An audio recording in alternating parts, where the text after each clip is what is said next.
Have you ever talked about, as governor, what you would do with the East Palestine debacle and how those people are suffering and haven't gotten anything? Yes, yes. And I have been to East Palestine several times. Um, the promises that they were made, and they're still not, no one is coming through for them. Just like with Springfield, we have so many cities in Ohio that are just being left out, just like what you're saying. And that's the reason why Heather Hill is rising and making a difference with people because they see that I'm true. I go to East Palestine, I go to Springfield, Ohio, I go to these areas that other politicians are just like, no, we're not touching that. But this is what true leaders do. I'm not in this to be a politician. I am in this to be a true leader for Ohio and to make sure that our people, for the first time, have representation. And that's what I'm going to continue to do. And that's why I'm going to win this race, John.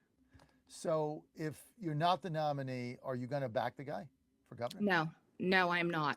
I am definitely not going to back Ramaswamy because he does not stand for anything that we believe in. No, absolutely nothing. Nothing. Do you think the Republican Party in Ohio needs to change? Absolutely.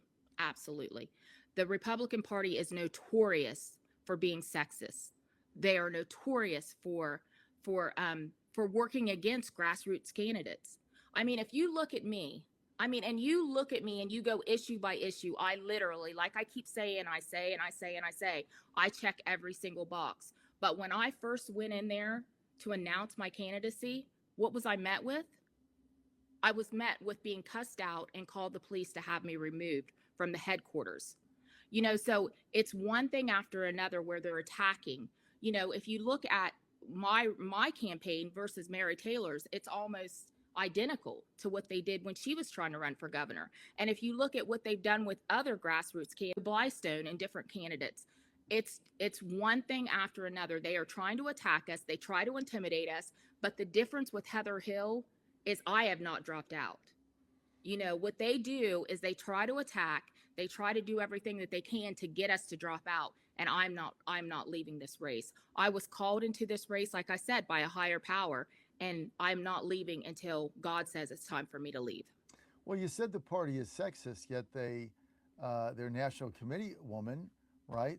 Jane Timken is on my show all the time. She's a state senator. She's their national committee woman. Obviously, one of them has to be female, but I mean, I never got the impression from Jane or anybody else in Ohio that they were sexist. Certainly, Mike DeWine is, and he's a liberal.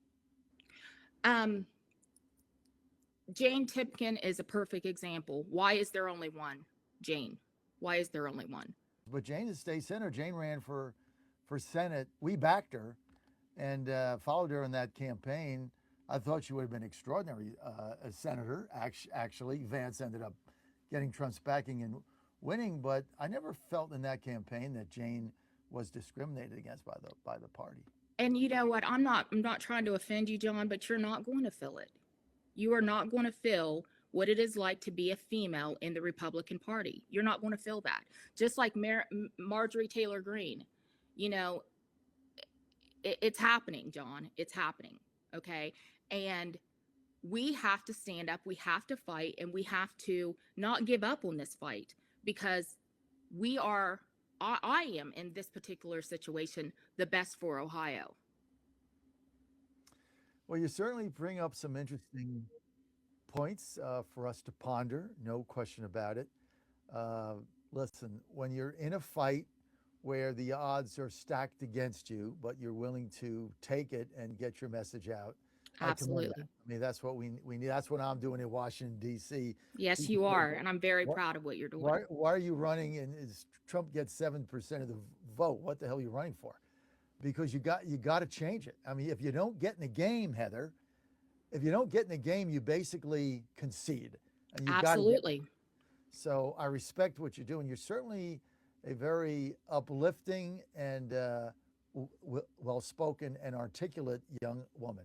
Oh, No question about that. So I wish you luck in the campaign.